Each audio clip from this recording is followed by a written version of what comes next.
Random top five. His off the cuff lists are much better, anyways. I don't think so.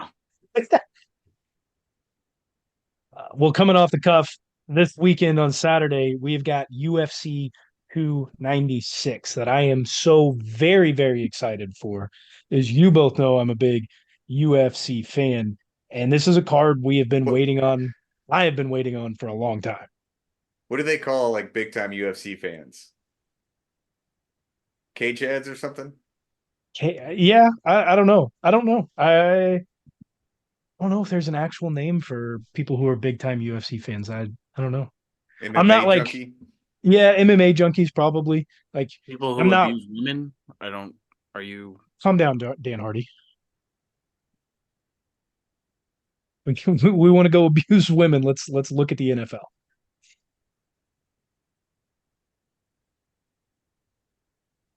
Either way, we do have two seemed a little UFC. personally offended by that comment? I'm just saying by the numbers. NFL's a lot worse. There are a lot more NFL players than UFC fighters, so That's fair. still bad altogether. Yeah, We do don't not don't condone don't that. hit don't hit women. Thanks, Tybo. Thanks for bringing that up. We're in the Oh, segment. okay. UFC 296. The prelims always pretty meh.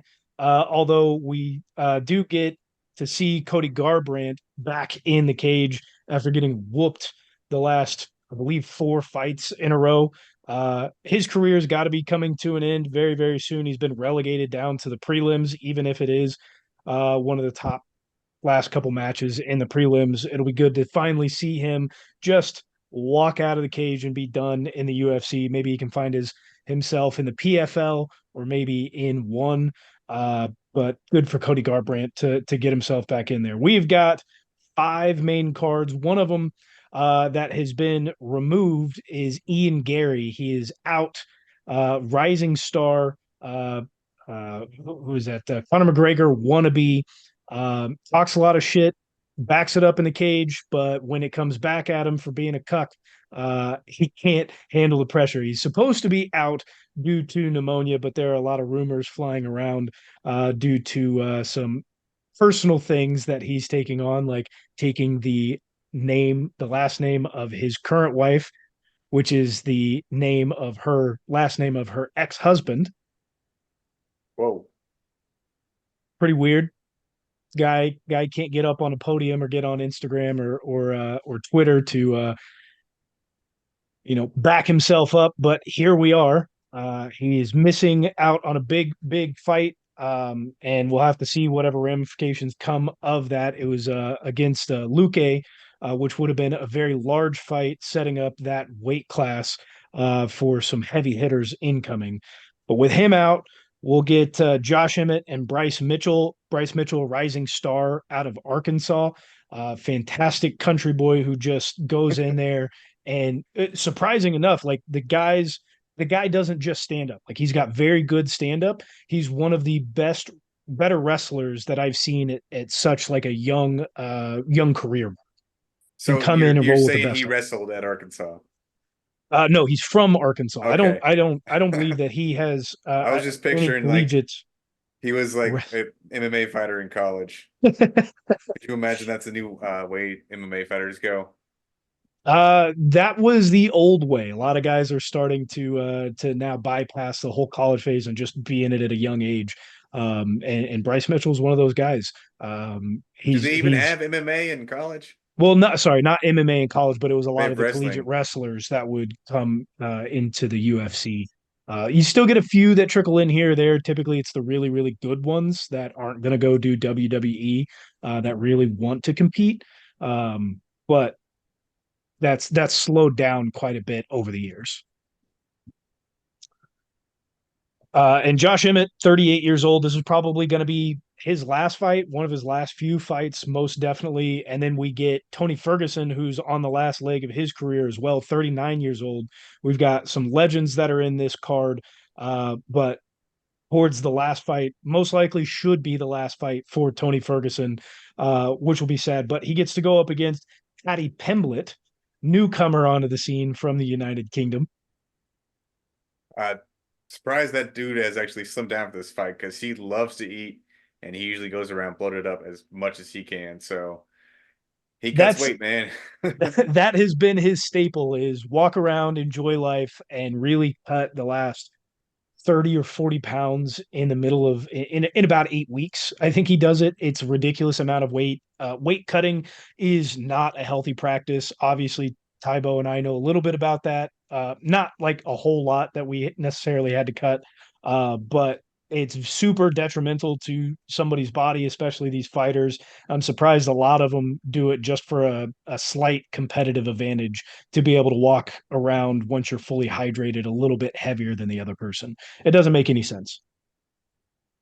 Personally, I think Patty probably comes away with a big win here. Tony Ferguson is, like I said, on his last leg, has not looked good. If he can find a form of his former self, he's got a shot in this one. But Tony Ferguson, man, he's been getting killed out there. Yeah, he's a veteran in the game. One more Another veteran, knockout, send him out. another veteran in the game, Stephen Wonderboy Thompson at 40 years old. He's the oldest on this card. We've got a 38, a 39, and a 40-year-old. This is most definitely going to be his last fight. I can't see him fighting any further after this. He's going up against Kazakhstani. This card is sponsored by AARP. He's going up against the Kazakhstani Shavkat Romanov, or Rachmanov, excuse me, who has jumped onto the scene. Very, very strong competitor. It's going to be a good contest, even though Stephen Wonderboy Thompson is 40 years old. He's still been able to hold his own in the cage. And this will be a really good test for Shakvat. He sat out his last match because the other guy didn't make weight, right? Correct. Yeah, that was I don't believe it was the last pay-per-view, but the pay-per-view before. In our final two matches, we do get two title fights in this card. First one is fights. We got the guys going for the titles. Co-main event. Newcomer first title defense, Alexandra Pantoja goes up against Brandon Royval, a new not a newcomer, but a rising star in that weight class as well. What weight class? This is flyweight. Small guys. Small guys, 125 pounds. Oh, tiny 125, guys. 126. Very small. Flyweight is the lowest weight class in the UFC. Alexandra Pantoja did beat Brandon Moreno in the last fight for the belt. A guy who he has a rapport with, and I believe has fought. That was either his third or fourth time going up against Brandon Moreno, and so was able to steal the belt from him. And go up against now Brandon Royval. I think Alexandra Pantoja showed a lot of a large skill set in his last fight. Should be able to walk away with a win against Brandon Royval. And in our main event, one that we've been waiting for, Colby Covington is finally coming back into the cage after getting smacked down twice by Kamaru Usman. Colby Covington, we may not like his persona that he's created, but he can sell fights. And as a real person, he's actually a pretty genuine, nice guy. But he goes up against Leon Edwards, who sent Kamaru Usman to the shadow realm in the first title defense that Kamaru Usman had against him. Then went back home to the United Kingdom in England, smacked down Kamaru Usman again, and now gets his chance to defend his title for a second time against a guy in Colby Covington who, if it wasn't for Kamaru Usman, would have ran laps around that weight class. It is the welterweight weight class, but would have run laps around everyone were it not for Kamaru Usman.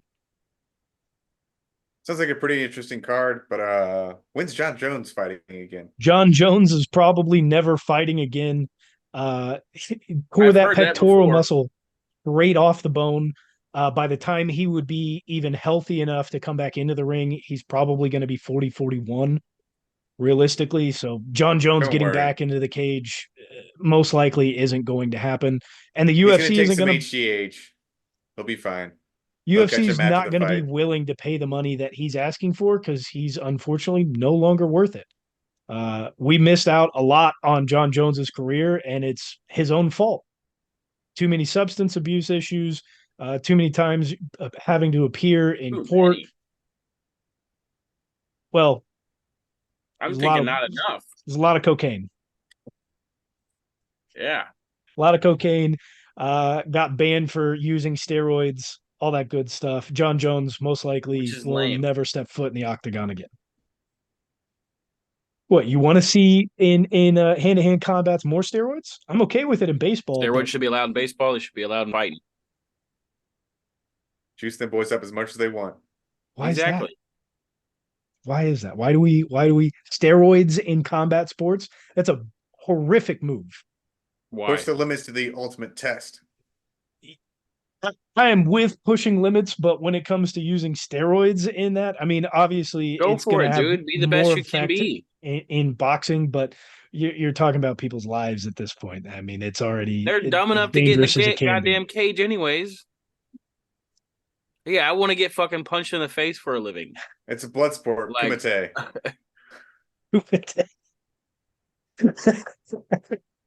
I don't know. Right to the death.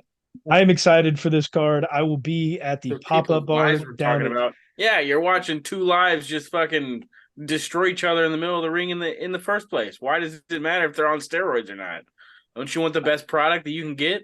I don't think you get a better product with steroid usage in Whatever. hand-to-hand How do combat. how do you know? We haven't How do tested you those know? limits yet. How do you know? Let's test those limits. I'm excited for this card. I'm going to be watching it on my phone from the pop-up bar that's going to be happening down at Union Station this Saturday. Tinsels It's and not a pop-up tinnies. bar if everybody knows about it, God damn it. It's not a hidden pop-up bar. It is a known Oh. pop-up bar. It's at Union Put the Station. word out. Everybody in the city knows about it. Well, now it's gonna be crowded.